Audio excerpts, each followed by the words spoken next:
Welcome to Left On. My name is Ajoke Yusuf. Thanks for the likes, share, and subscribing to the channel.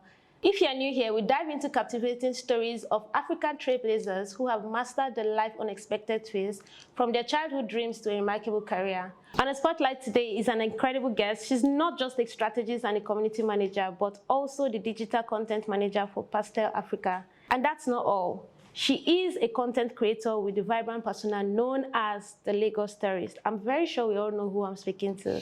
None other but Hamda Koya. Join me as we uncover her journey from architecture to content creation. Get ready to be inspired. Welcome, Hamda, and how are you doing? Good to have you on the show today. Hi, Jackie. I'm all right. Good to be here. Tell me about your childhood. What kind of child were you? Were you always this, or what's your childhood like? I actually think I was a quiet child. I was that child that only used to draw and read Edith Blyton books, which is funny because I also feel like maybe that's just how I perceive myself, because I know in my house they used to call me Alaru of Moe, which translates to noise maker of Moe. But yeah, I think I was a very quiet child. I was very introverted as a child. I don't know when this person came about. The Thelagostourist. When I was a child, I was just by myself. Yeah. That's good to know. Okay, so change can be very challenging, right? What happened? How did you come about studying architecture? Was it inspired? Was it your parents' dream or was it your dream? Right? How did you come about that course? So you see the architecture story is a case of what I ordered versus what I got. So, okay, let me just backtrack a bit. My dad wanted me to study medicine, but I was stubborn. I was like, I'm going to do what I want to do, right? And I've always been a creative. Like when I was younger, I remember I used to draw Barbie illustrations for my classmates, and I used to also help people with their biology drawings. Like I was that person, your go-to guy for drawings. So in my head, I was like, okay, I'm in science class. Again, another problem is when you're smart, they just push you to science class, right? So I was in science class, and I was like, okay, what's close to art that I can do? So I did TD, and I actually really enjoyed TD. And we did some building drawings and whatever. I'm like, oh, okay, I could be an architect. You know, that could work for me. So that's how architecture came about. Oh, that's amazing. Okay, so change, they say, can be very challenging, right? What were those fears, those initial fears? I studied architecture. I did my master's, and I worked for 3 years. So my 3 years is inclusive of NYSC, right? So I was doing NYSC, I was working, but I was also doing my master's simultaneously. And then after master's, I worked for 1 extra year. And then I just realized that I don't think this is what I want to do in my life. So then COVID happened, and it was that thing where my last year of working, like for like the last 3 months, I wake up every morning and I'm like, God, what is this? Like when you wake up and you're just depressed about work, that was who I was. And I just got to the point where I was like, I'm quitting this job. Although in that time, I wasn't exactly looking to leave architecture. It was just like, okay, I don't like this particular place I'm at right now, and I want to find another job in architecture. Then COVID now happened. Then I said, everybody stay in your house. Go home. You can't go anywhere, no movement. So I quit my job, I think December 2018 or 2019. I'm not sure if I'm mixing up the dates. So I was just home, COVID year, there was no job. I was still trying to apply to stuff. Jobs were not coming in, sha. So I was like, you know what? I don't have a job. Maybe I can just try something else. So I was always on Instagram during that time. And then I saw this digital marketing ad. It was from Digi5 Pro. It's Facebook that runs it. Like, let me just try this thing. It seems interesting. And that's how my career into content creation started. Yeah. Wow, that's interesting. So I'd like to know, were there any doubts, fears, or how did you just arrive? Was it that you were doing it out of playing and stuff like that? Did you have any doubt? Did you have any fear? Did you go into it just because you wanted to do something, or out of the burden of the COVID? What exactly was the push for you? So it was 2 things. One, I was looking for money. And 2, I really just wanted to explore my creative side. Now, part of the reason why I was tired of my job in architecture was it had become monotonous. Like when we're designing, it was just the same floor plan. You have your bathroom on the left, your visitor storage on the left, you have your living room, kitchen at the back, they have straight slide staircase, and then 2 rooms upstairs with a lounge, a master's bedroom, and a terrace. Like that was literally the formats we were using for every design. And I wanted to do mad shit. I wanted to design Guggenheim Museum type shit. Like, I used to design with curves, right? Again, I'm a creative. I wanted to excel my creative side. So I was just like, this thing seems creative. I didn't exactly even know what digital marketing was all about or what content creation and community management was all about. But just like, it seems like I can try this, and if it does not work out, maybe will not fall, right? So you were asking about something. Did you doubt yourself? Was it fear? Yeah, you said you were looking for money. Yeah, yes, but there were fears. Did you think that it was something that could give you that money? You know, not at the time. No, at that point, I just wanted to do something and not be at home bored. Okay. But the fear was, am I sure I'm not wasting my time? Like, okay, if I start this thing now and I spend, say, 6 months on it or 7 months, what if at the end of it I just realize that I have to go and dust my pali and go back to architecture? So that was the fear. Well, life is short, right? I was just like, let's do it. Let's do it. Yeah. Do it afraid, right? Right. Awesome. All right. I'd like to also find out, throughout your career, right, did you encounter any roadblocks, any challenges, and how did you navigate those challenges and keep being what you are, like keep being amazing? Roadblocks and challenges. Let me see. Okay, I think my first challenge was trying to figure out what parts of digital marketing I wanted to. So during the whole internship thing, we had, like, they will teach you all the aspects. You learn product design, you learn performance marketing, you learn content, you learn copywriting. And at that point, I was getting overwhelmed. I'm like, does this mean that I have to learn all these things as a digital marketer? So what I did was I spoke with, like, we had 2 tutors that was like really close to them. Like, this is overwhelming. Please just choke me. It's money I'm looking for. I'm not trying to die, right? So I had like that whole mentorship line, and I was able to just figure out, okay, this might be better for you. You don't have to dive into everything and kill yourself. You can make money with design, you can make money with community management, content creation, and you can even just make money video editing. So I was like, okay, there's creative shit that I can do. I don't need to kill myself. Another thing I dealt with was just consistently trying to convince myself that, okay, I can do this, and also trying to convince myself that I'll be fine. You know, sometimes these things get overwhelming. You studied a course for 4 years. Your parents are on your neck, calling you every day, saying, there's one uncle that wants to build 3-bedroom in Kano, and you always have to fight them. Like, even to today, my mom still tells me, Aisha, you will not go back to this architecture. I'm like, auntie, I'm living fine. What else do you want from me? So it was just like constantly having to fight myself and tell myself that I'm fine, I can do it. Just keep up with it, like keep up with the consistency, you'll be fine. Okay, Hamda, were there any specific points or experiences that acted as a catalyst to you moving or taking this decision, basically, to embrace change and moving forward? Okay, so the first thing was Sakpa, like, if you're Sakpa, wisdom. Obviously, I wanted to make more money, and at that point, architecture wasn't giving me that. Okay. And the places where I went, like, to interview, jobs weren't coming, so I was just like, okay, what am I doing? At some point, I was even doing, like, the whole freelancer, Upwork stuff, like, anywhere Bele face that road, money she shall enter. But another thing that sort of inspired me to embrace change is, at some point I had 2 surgeries. When you have almost died, you just realize that this life is one. Like, what's the worst that could happen? Just do it anyway. If it's, if it goes left, you try again. Life is too short. Yes. So since that happened, I've just always had that mentality that anything you want to do it. If it fucks up, if it doesn't go the way you want it to go, you can always try again, right? Like, that's what life is for. It's for living. Don't put yourself in a box and let fear overwhelm you. Like, feel the fear. As you said, that's my best quote, by the way. Feel the fear, do it anyway. Nice. Okay, so I'd like to also find out, right? Change often involves stepping out of your comfort zone, right?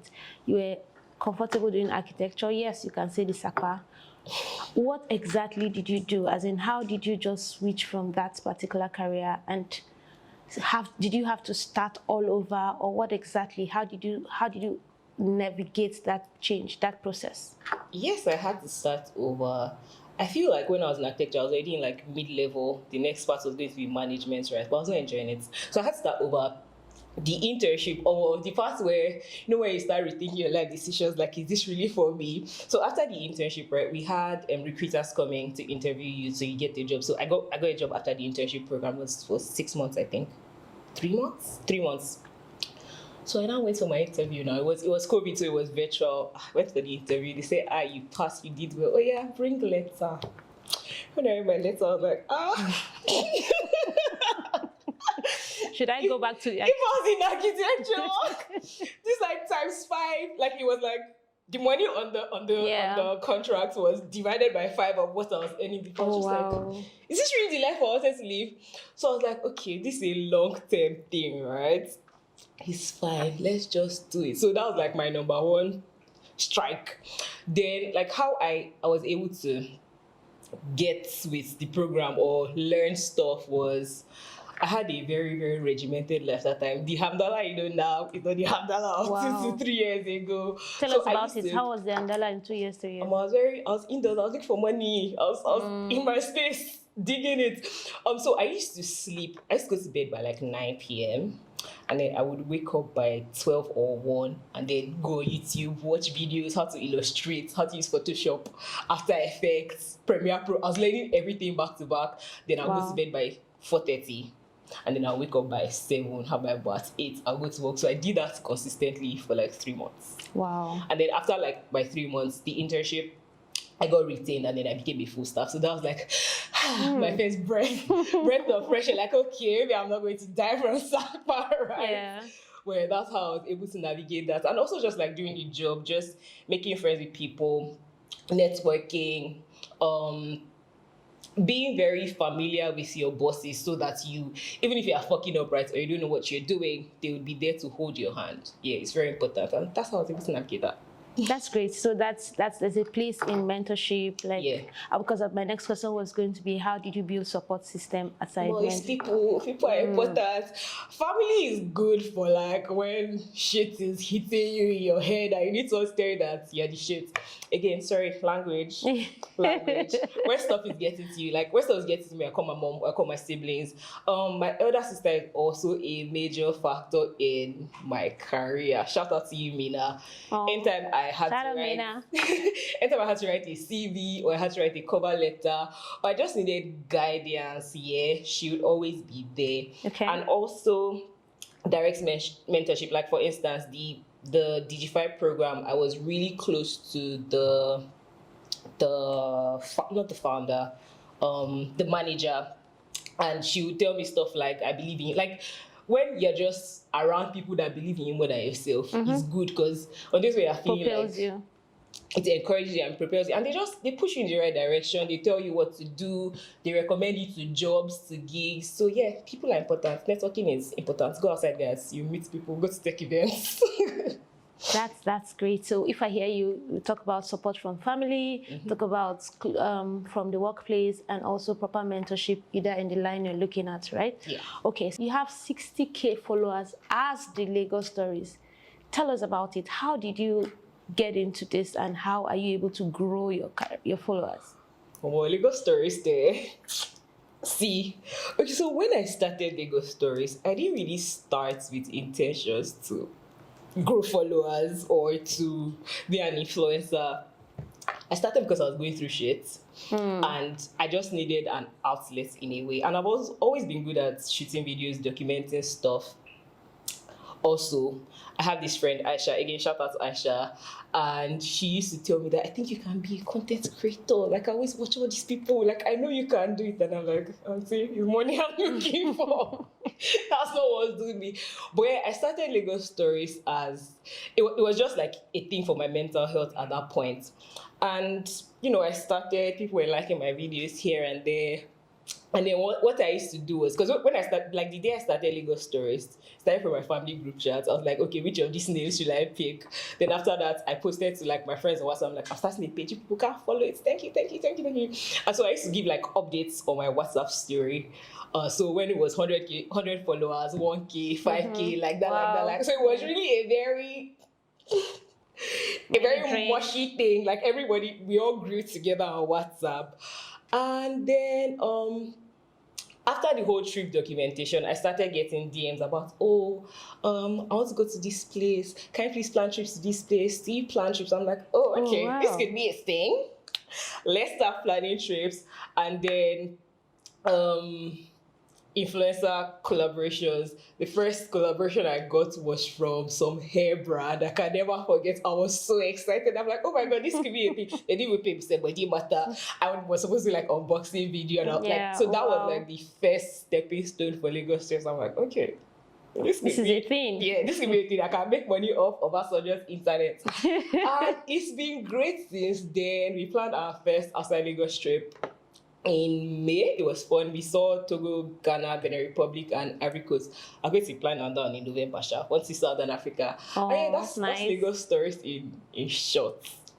That's amazing. That's amazing. So the next one you're planning, is it what's it about basically? Oh, we're going to Southern Africa. So you plan it or you have an agency? Also, we have a team. We're three. There's me, there's Rally, who is basically she's the organizer.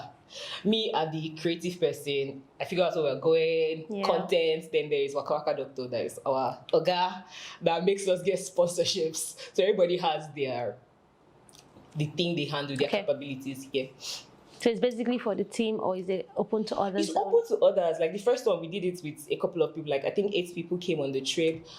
This one in November, we're going to Southern Africa. So the thing was, initially, it was just within Lagos, right? So we're exploring places in Lagos. And then we're like, okay, let's go to Africa. So we did West Africa first. And now we're doing Southern Africa. So we want to see Zambia, Zimbabwe, Botswana, and potentially Namibia. Oh, nice. Yeah. Nice. That's interesting. So, how did you manage to balance? Because I know you still have an 8 to 5 job, right? Yes, no. How do you manage? How do you manage both to create that balance? And because your content is amazing, right? How do you manage to maintain that balance between what you do, your 8 to 5, and actually your side, the Lagos Tourist? I don't think I maintain. Anytime someone asks me, how do you maintain that? Like, I don't used to maintain anything. I just take it one day at a time. But I think one thing that helps is like planning. So for instance, every week I know the number of posts I'm supposed to go out on Lagos Stories. I know the number of posts I'm supposed to go out on my regular 9 to 5 page. So it's just a lot of planning. And that thing that helps is outsourcing. Initially, I used to do Lagos Stories by myself. I was filming a World Champion 360. Now I have, like, there's Ralia that helps, there's Waka Waka Doctor that helps, and I have a manager. So if I have to do negotiations for influencer collaboration, I'm just like, Oga, can't do it. I'm tired. Also, I don't think I'm very good at negotiating. Yeah. So they just say, "This the amount." So I'm like, okay, it's fine. Let me just do this. Yeah. So just planning your time, prioritizing stuff, time management. Also, one thing that helps is batch creating. Like this morning, I already edited 2 videos. Yeah. So anytime I have time, I'm just like, let me just edit the videos and move on from it. And also shooting on the go. Like any content that I find interesting, I just shoot it. I might not use it now. I might use it in a month where I'm feeling very low, but I'm like, I can't go out this month, but I have content on my phone. I'll edit it. That's great. So if I hear you say that create content on the go, just have them. So for the days you don't really have time, you can post it. Yeah. And then you talked about outsourcing, right? Yeah. You can't do everything. It's okay to have managers to help you manage. Prioritize your know exactly your schedule. Prioritize what you need to do both on the 8 to 5 and your personal stuff. Thank you so much for sharing. It's really amazing. Okay, so Hamdallah, what is your process in coming with content? Like, it's been very engaging. How do you come about? What's the inspiration? Because sometimes I just look at it, like when you were talking about the cat thingy, I was like, what? Who does that? How do you come about it? What's the inspiration? As you're saying inspiration process, I'm just looking at you because I don't have a process. I'm a very chaotic person. It's really just how it goes. But I feel like I get inspiration from random stuff. Everything. Like, I get inspiration from my normal day-to-day life. Mm-hmm. I get inspiration from people I follow. I get inspiration from stuff that's trending. And when inspiration is low, I ask my friends for inspiration. So it's really about digging into yourself. Like, you can generate content from your life and also feeding from things around you. In the end, see, like, content creation is not hard. People just think it's hard. You can literally get ready with me videos. You can do it day in my life. You can follow me to the laundromat. Like, I don't think ideation is hard for me. It just comes. Plus, it also helps that my content is sort of streamlined, right? So I do lifestyle content, but it's really travel first. So obviously, there's the whole normal, let's follow me, follow me to the art gallery type videos, touristy videos. But there's also just the normal, I woke up this morning and I'm feeling like crap, or I feel like a 30-year-old, so I'm wearing a boo-boo. Like, or your cat decides to bite you. Right? So, it's really just storytelling about how your life is going at the moment. So you think anybody can be a content creator? I really think that thing is a passion. I just don't believe that it's going to Actually, I don't believe everybody can be a content creator. Yeah, I agree. It is a lot. I don't believe. The same way I don't believe I can be a physicist. Like, it's not in me. That's not who I am. So how do I know? How do you think? What do you think? You know, if you are a little bit like me. Like, if you like shooting videos, if you like to talk, if you like people, you most definitely can be a content creator. Okay. And also, there's some introverts that are content creators. Like the Magic guy, he always talks about how he's so introverted, but he creates content. So as long as you're creative, you can be a content creator. Thank you so much. I always follow you, right? I see some amazing stuff. How do you select your outfits? Because today you're looking amazing. Like, thank you need to see her. Like, she's really looking amazing. Like it yes, you please. So how do you do you select, or are you are you passionate about or particular about what you actually wear for each of the content, or it just happens? So I really like fashion. I've always liked fashion from when I was a child. Let's backtrack. Let's tell about my fashion story. So I was a very skinny. No, actually, I was a chubby child. Then there was a point where I transitioned. I went to boarding school and I just lost all my weight. So I was very skinny in my teenage years. And every time, like, we made like Salah clothes or whatever, the tailors always used to add extra inches for me because they're like, it's not possible by a human being that is alive to be skinny like this. So I always had to do my fittings by myself. So that's how I started. And I've just always liked clothes. I used to watch fashion shows. So I do have a fashion brand. I make well, not all my clothes, but I make most of my clothes. You're kidding me. No. Are you planning to open a brand? I opened one in 2018, but again, as I told you, that was my shaggy year. So I realized that I couldn't manage everything at once. So I had to put it on hold. The plan was to launch this year, July, but I've pushed it to next year, January. So don't worry, we'll relaunch. Everybody is always asking me, can you make this for me? Don't worry. We'll make it for you in January 2024. I got you. That's amazing. Really? So you, an architecture, doing content, and a designer, a tourist, she loves to travel. Wow, that's a lot together, and I'm super proud of you. Thank you. Now, before I move on, I would like to know, what would you like to say to people that want to come into content, or they feel like, oh, I'm trying to make that shift right now because, you know, you've had a lot of turning, you have to pause on some things, right? Yeah. What do you think you want to advise people that are trying to take a transition right now? From one thing or the other, and they're kind of contemplating? What do you think you want to advise them? What do you say to them? Just do it. Life is short. Like, start wherever you are. If you're trying to do content, see, let me gist you guys something. When I started content, I didn't have a tripod and I was broke as fuck. Again, excuse my language. So this is literally what I used to do. I'll just find like a ledge, go to the mirror or to the window rather, and put my phone. Like, this is a tripod. This works as a tripod. You don't have to be extra. The sun is your source of light. Go outside and shoot. Like, start wherever you are, and then you iterate and make changes and grow as you come. Because if you want to be like perfect, you might never start.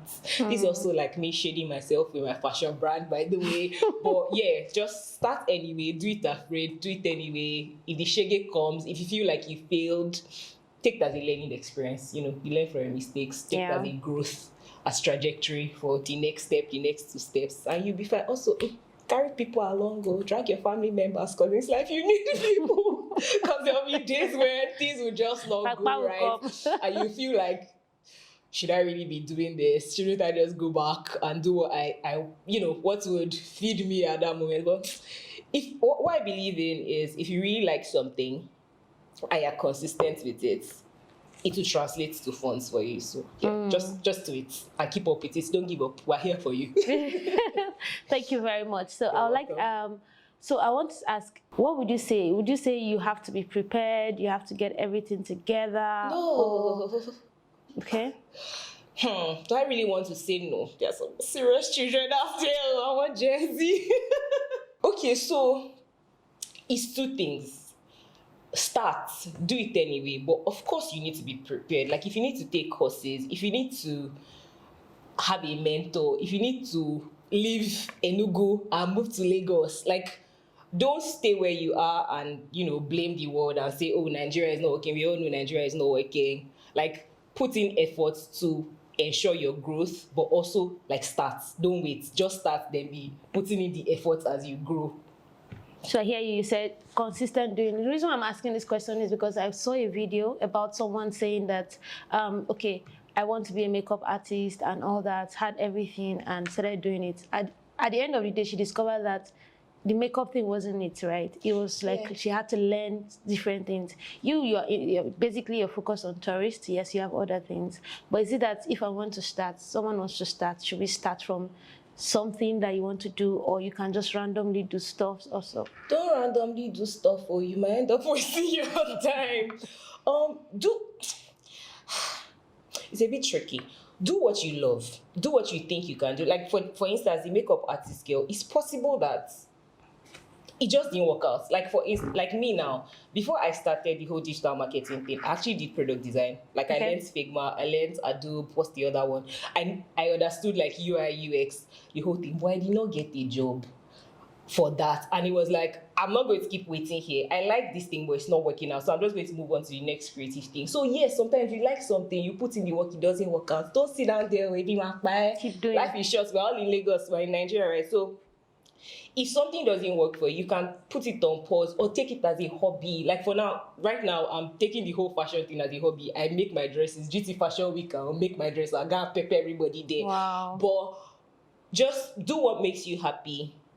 If it's not working at that point, you can put a hold on it. Do what makes you money. And then you can always invest the money into what makes you happy. Right? So sometimes it's a cycle. Okay, please, one hack on how to grow followers. How to grow your followers. See, come into my DMs. I used to reply people. One, I posted consistently for 1 year. Every day I woke up and posted. So be consistent. Number 2 is use trending audio. Any song that once you just go to TikTok. TikTok is the best place to know what's trending. And just see one song, I see like 5 reels, it's trending. Use it on your content. Good lighting is important. Please don't shoot videos that are looking tacky. Although I'm also of the opinion that life is short. If your content is interesting, right? Lighting might not really matter, but just try. And also talk to people. Like every time you go out, tell people that this is who I am and what I do. People are always shy, but sell your market. If you don't sell your market, if you don't carry your market on your head, right? Whose market do you want to carry? Yeah, I think I said 4 things. Yes. Yes, you did. Thank you so much. And finally, what has been the most rewarding aspect? Finally. No, I didn't say finally. No, finally. This is finally. All right, finally. What has been the most rewarding aspect of your career, transitioning from your journey? Basically, what's the most rewarding part?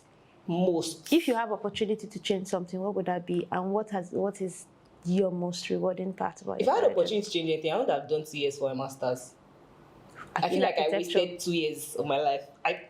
That's one thing I don't want to say I regret it, but a bit. I wish I took those 2 years and did content, or I sat down those 2 years and did my fashion thing. I feel because I didn't have any responsibilities there. I'm not paying rent. I was like, I had time. My most rewarding thing. There is small money now. I'm fine. That's really the most rewarding. Another thing is I feel like my job now is good for my mental health. Like I have work-life balance.